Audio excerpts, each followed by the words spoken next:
Bismillahirrahmanirrahim. Assalamualaikum warahmatullahi wabarakatuh. Perkenalkan, nama saya Jessica Ramai Putri dengan NIM 379 dari jurusan Pendidikan Guru Sekolah Dasar.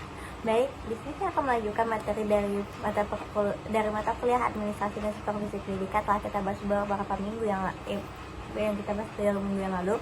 Dan saat ini kita akan membahas tentang konsep dasar supervisi pendidikan di sekolah. Nah, yang pertama itu kita harus mengetahui dulu apa saja sih prinsip supervisi pendidikan. Itu supervisi pendidikan menurut beberapa pendapat para ahli yang mengatakan bahwa ada 4 prinsip utama. Nah, yang pertama yaitu scientific atau prinsip ilmiah, yang artinya sangat-sangat realistik, sangat-sangat empirik, dan datanya berdasarkan data-data yang sebenarnya. Dan yang kedua itu prinsip demokratis, yang mana prinsip demokratis merupakan kegiatan supervisi yang dilakukan kepada semua orang yang sifatnya sama, karena setiap orang memiliki hak untuk mendapatkan layanan serupa. Dan yang ketiga itu kerjasama. Nah, kerjasama ialah kerjasama sekolah dengan supervisor dan dengan mereka yang akan disupervisi. Jadi ada skala, ada prioritas, ada kondisi di mana semuanya bekerja secara bersama-sama. Maka prinsip kerjasama ini sama ke semua bagian yang terlibat, khususnya supervisor dan mereka yang akan disupervisi, atau berukuran di supervisi termasuk sekolah sebagai lembaga yang menaunginya. Dan yang keempat yaitu prinsip konstruktif. Prinsip konstruktif dalam rangka membangun, yang mana maksudnya dengan prinsip kreatif. Yang kreatif dalam pengertian yaitu mengkreat segala sesuatu menjadi lebih baik. Dan menyentuh sedikit soal konstruktif tadi yang saya sebutkan, itu prinsip konstruktif. Yang paling penting adalah yang digarisbawahi konstruktif ini yaitu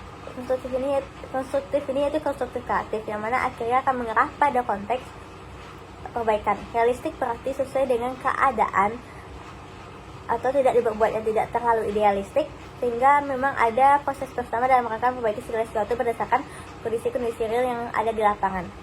Nah, tadi kan menurut beberapa pendapat para ahli ada 4 prinsip utama. Nah, setelah itu ada lagi beberapa prinsip yang lain, yang salah satunya yaitu yang kelima ada prinsip progresif, yang mana itu maksudnya yaitu maju selangkah demi selangkah dengan mantap. Artinya ada perbaikan demi perbaikan level-level dari guru-guru yang diberikan layanan supervisi tersebut, yang mana mereka tidak akan berada di satu titik yang sama atau atau istilahnya berjalan di tempat gitu. Dan yang keenam ada juga yang menyebutnya sebagai prinsip inovatif, yang mana inovatif itu berarti mau mengupayakan adanya pembaharuan, adanya inovasi dan hal-hal yang baru dalam kegiatan proses supervisi, yaitu pembaruan dari skill yang diterima oleh si guru sebagai bentuk layanan kegiatan supervisi pendidikan. Dan yang ketujuh ada prinsip aman. Aman dalam keadaan menimbulkan perasaan aman bagi siapa? Yaitu bagi kedua belah pihak, yaitu dari supervisor sendiri dan juga dari guru yang akan disupervisi oleh supervisor. Dan yang ke-8 ada prinsip reflektif, yang mana prinsip ini itu memberikan kesempatan pada supervisor dan yang disupervisi bahwa kedua pihak ini melakukan evaluasi terhadap diri mereka masing-masing atau terhadap diri sendiri. Dan yang ke-8 dan yang ke-9 atau yang terakhir ada juga yang menyebutnya sebagai prinsip negatif. Prinsip negatif ini sebenarnya harus kita pertimbangkan dulu bagi supervisor sendiri, karena ini memberikan dampak bagi orang-orang yang akan disupervisinya atau proses serta kegiatan supervisi itu sendiri. Beberapa prinsip negatif ini harus dihindari, misalnya supervisi tidak boleh dilaksanakan secara otoriter karena ada dampak atau kebiasaan yang sudah ditolak, bahwa kegiatan asal muasal dari kegiatan supervisi tadi yang kita menyebutnya sebagai kegiatan atau pengawasan tujuan utamanya adalah mencari-cari kesalahan. Nah, itu yang perlu dihindari dan itu yang termasuk dari prinsip negatif, dan diusahakan prinsip tersebut tidak ada di dalam contoh lapangan nyata. Nah, secara garis besar sampai saat ini juga dilakukan dan dilaksanakan di sekolah menurut pendapat dari Sutopo. Dan ini meskipun sudah sangat lama, tapi ini masih sangat eksis dilaksanakan oleh berbagai macam kegiatan supervisi di sekolah atau oleh pelaku-pelaku yang kita sebut sebagai supervisor. Nah, tadi yaitu prinsip yang disebut dengan prinsip original organisasional, misalnya prinsip perbaikan. Dan juga ada juga prinsip komunikasi, prinsip kontinuitas, prinsip aktivitas, dan bermacam lagi banyak bentuk prinsip tersebut. Nah, kalau kita telah lebih lanjut nih, kita telah sumber-sumber yang lain, sebenarnya prinsip-prinsip supervisi ini ada begitu banyak sekali. Dan oleh karena itu prinsip yang harus kita taati itu tidak prinsip positif dan itu yang akan dipenuhi oleh supervisor ketika dia akan akan memberikan layanan supervisi kepada seorang guru gitu. Nah, selanjutnya ada fungsi supervisi pendidikan. Ini diambil dari salah satu Foundation and Dimension, yaitu pendapat dari Babon yang turun-temurun dari tahun 1961. Dan juga pendapat ini juga masih digunakan sampai saat ini dan dijabarkan oleh Sulejin dalam bukunya Supervision on Instruction yang dijelaskan kembali oleh Swart. Dan ini dalam buku tersebut yaitu dikenal sebagai Foundation Dimension, yaitu 8 fungsi dari supervisi. Yang pertama, mengkoordinasi semua usaha sekolah. Yang kedua, melengkapi atau memperlengkapi kepemimpinan. Yang ketiga, mencoba memperluas berbagai pengalaman dimiliki oleh guru-guru yang di sekolah. Dan yang keempat, menstimulasi usaha-usaha kreatif yang dari sekolah. Yang kelima, memberikan berbagai fasilitas termasuk penilaian terus-menerus dilakukan yang dari sekolah dalam proses kegiatan supervisi.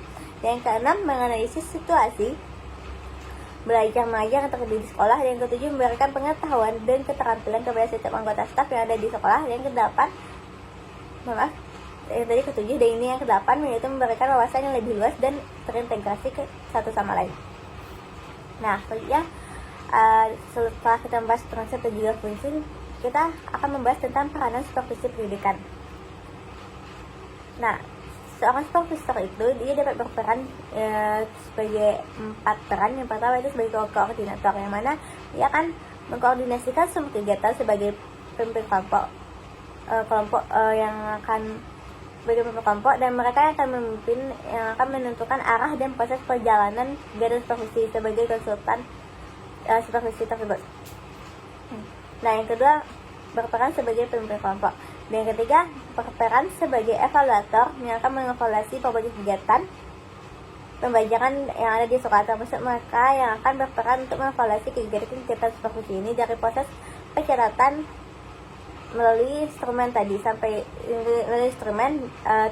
seperti sampai di mana kegiatan itu dan keberhasilannya, dan bagaimana supervisor juga bertindak atau mengevaluasi mereka sebagai tempat atau sebagai fungsi orang yang akan mengevaluasi keseluruhan kegiatan proses supervisi pendidikan yang dilaksanakan sekolah. Yang terakhir itu sebagai konsultan, di mana mereka akan sebagai tempat mengkonsultasikan semua persoalan-persoalan yang dialami oleh mereka yang disupervisi.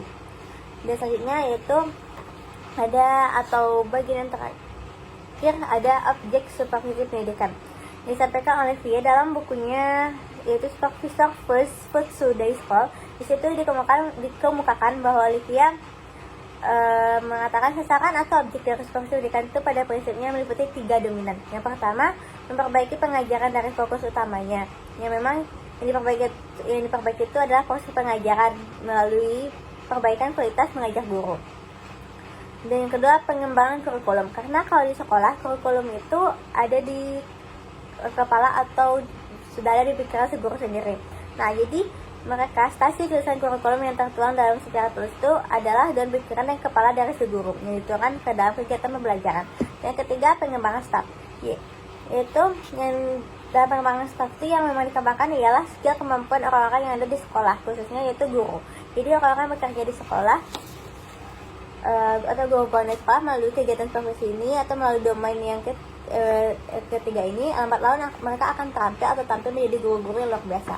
Nah, tadi kan kita mengambil pendapat dari Olivia tentang objek supervisi. Nah, ini ada objek supervisi pendidikan ini kalau kita lihat dari berbagai sumber, yaitu dibagi menjadi 4 secara umumnya. Yang pertama untuk pembinaan kurikulum, yang kedua perbaikan proses pembelajaran, dan yang ketiga pengembangan staf, dan keempat pemeliharaan. Nah, yang disampaikan oleh Olivia tadi sudah mencakup 3 dari 4 sumber ini. Cuman dari Olivia tadi tidak mengatakan tentang pemeliharaan. Maka oleh karena itu dari apa yang disampaikan oleh banyak pendapat ahli, kemudian dari yang 3 dikenal Olivia ini dikembangkanlah menjadi yang keempat, itu pemeliharaan, yaitu pemeliharaan perawatan moral serta semangat kerja guru. Nah, dari kita bahas tadi, kita sudah membahas yaitu yang pertama prinsip, dan yang kedua ada peranan, dan yang ketiga yang kedua ada fungsi, dan yang ketiga ada peranan, dan terakhir ada objek. Nah, mungkin itu saja yang dapat saya bahas kali ini. ada salah kata saya mohon maaf. Wabillahi taufiq wal hidayah. Assalamualaikum warahmatullahi wabarakatuh.